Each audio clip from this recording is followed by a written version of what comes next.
20th Century Boys es una obra que representó un conflicto bárbaro antes de leerlo, pero no tanto por el hecho de darle una oportunidad, sino que me encontraba con la dura decisión de si era mejor comenzar con este manga o con Vagabond. Precisamente lo que complicó aún más la elección fue que acababa de terminar de leer Slam Dunk, obra del mismo autor que Vagabond. Realmente, ¿qué puedo decir de la obra? Simplemente me había fascinado, pero en el pasado, otra obra de Urasawa también me había encantado, y es así como decidí darle mi voto de confianza a la historia del grupo de niños que soñaron con salvar al mundo y adentrarme a la que sería una de las mejores experiencias leyendo manga de toda mi vida. Ahora, con todo más o menos claro, hablemos de un poco de ficción. Antes de hablar de la obra en concreto, quería aclarar que actualmente estoy por poco más de la mitad de la historia, pero como todavía no sé cómo se resuelven varios de los misterios y arcos propuestos, me voy a ahorrar cualquier comentario sobre ellos, aunque si tengo que ser sincero, me está reventando la cabeza. Naoki Urasawa, dentro de sus historias, siempre utiliza algunos recursos que se repiten, pero que no se sienten necesariamente como algo denso o demasiado vago, sino que, en cada caso, se lo sobrelleva de distintas maneras pero teniendo el mismo impacto. En mi caso particular, me encantan las historias de misterio y es por eso que desarrolló un aprecio increíble a lo que hace Urasawa, ya que juega con el lector de una manera escandalosa, haciendo que cada cuota de información que recibamos la resguardemos con mucho valor de cara al avance de la historia, teniendo varios avances como retrocesos dependiendo del punto de la historia en el que nos encontremos. Creo que particularmente lo que estoy viviendo con este manga es algo único, porque nunca me sentí tan ignorante sobre qué será lo siguiente que ocurra tan siquiera durante los siguientes 10 capítulos. Debido al ritmo que posee la obra, los cambios de escenarios tan repentinos que causa el mangaka y los misterios que salen a la luz con el desarrollo de la trama, hacen indescifrable el camino hacia la resolución del manga, y eso me fascina. Ahora, hablando concretamente de la historia como tal, ya desde el inicio se nos da el mal augurio de una futura catástrofe que ocurrirá en diciembre del año 2000. Así es como se nos presenta el protagonista de la obra, Kenji Endo, un chico treintañero y autopercibido como un fracasado que atiende en el súper que tiene con su madre, todo mientras cuida de la hija de su hermana, quien en un pasado acudió a él desesperada porque la ayude mientras ella se ocupaba de algo mucho más importante, y es desde este encuentro que ellos nunca más se volvieron a encontrar. Junto a todo esto, se nos da un contexto ampliado de lo que vive Kenji a diario y de lo que fue su vida hasta aquel momento, contándonos que lo más ambicioso que había hecho en el pasado fue formar una banda con el sueño de llegar a ser famoso, pero quedándose en el camino como muchísimos otros artistas principiantes, abandonando de esta manera cualquier deseo de ser alguien importante en aquel mundo y relegándose a vivir en tranquilidad para ayudar a su hermana. A su vez, se cuenta cómo todos sus amigos progresivamente iban formando sus vidas, sus familias, pero él seguía estancado, haciendo que, pese a que se reuniera con ellos, él se sintiese como el único que se quedó en el pasado.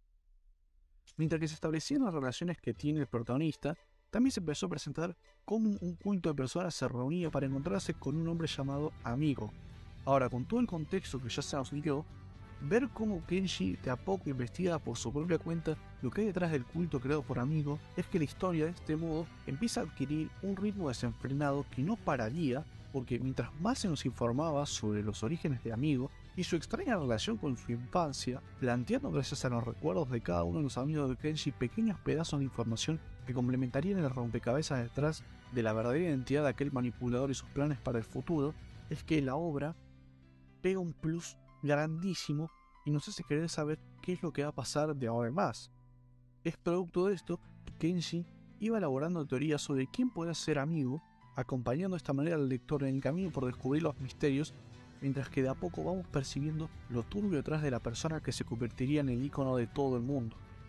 En el momento en el que todo explota y los planes de Amigo se ponen en marcha, es que Kenji debe ponerse los pantalones una vez más y decidir convertirse en aquel héroe al que todos sus amigos apreciaban y tanto querían.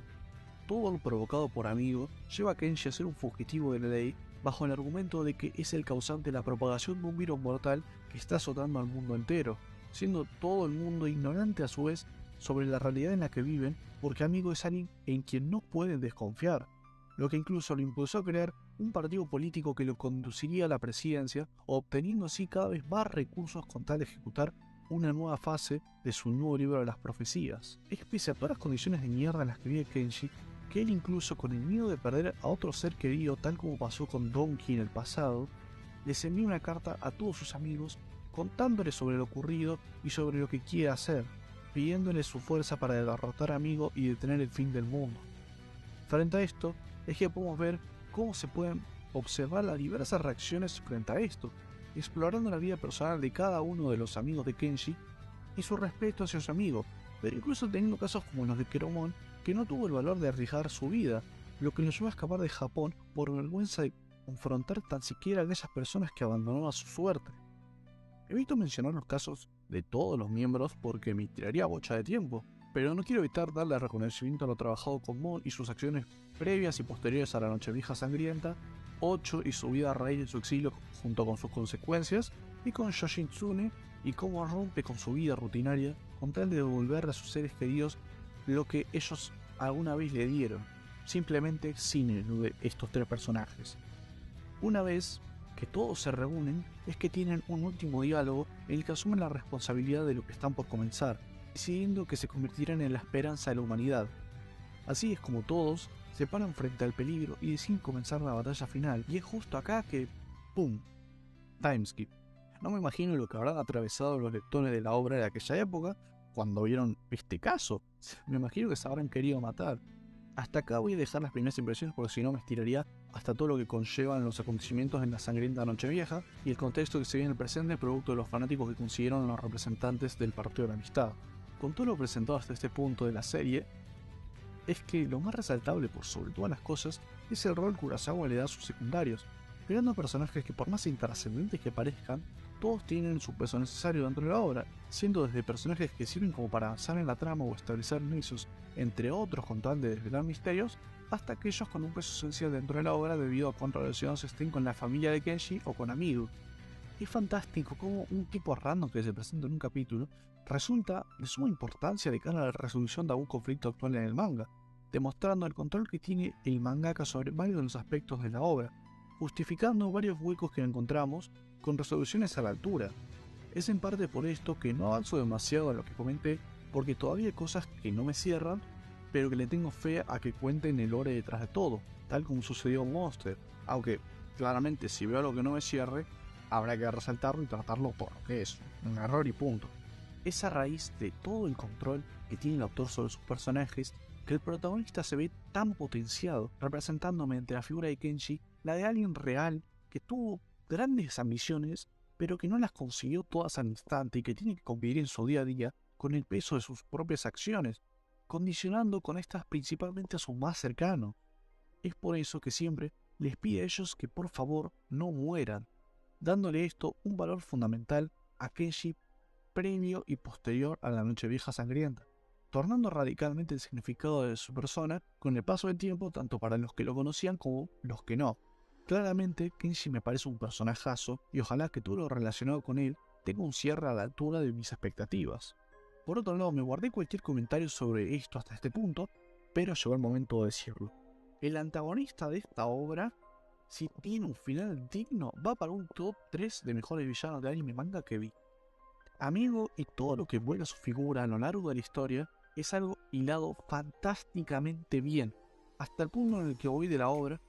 No me dejo de sorprender por el peso que tiene este hombre dentro de su manga y cómo se relaciona con gran parte del elenco, representando su figura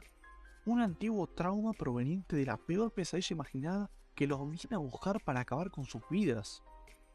Todo lo que se trabaja en relación con este psicópata manipulador es impresionante, y más si aparte queremos considerar todo lo que significa el grupo de los seguidores de Amigo, parasitando a la sociedad con la ignorancia que supone la adulación de una figura política, incitando a personas corrientes que llegan a extremos inimaginables, los cuales incluso impliquen perder su propia humanidad, bajo la justificación de que ellos lo hacen por todo lo que Amigo les da, todo debido a la desinformación sobre la propagación del virus que mató a tantos durante el final del siglo XX.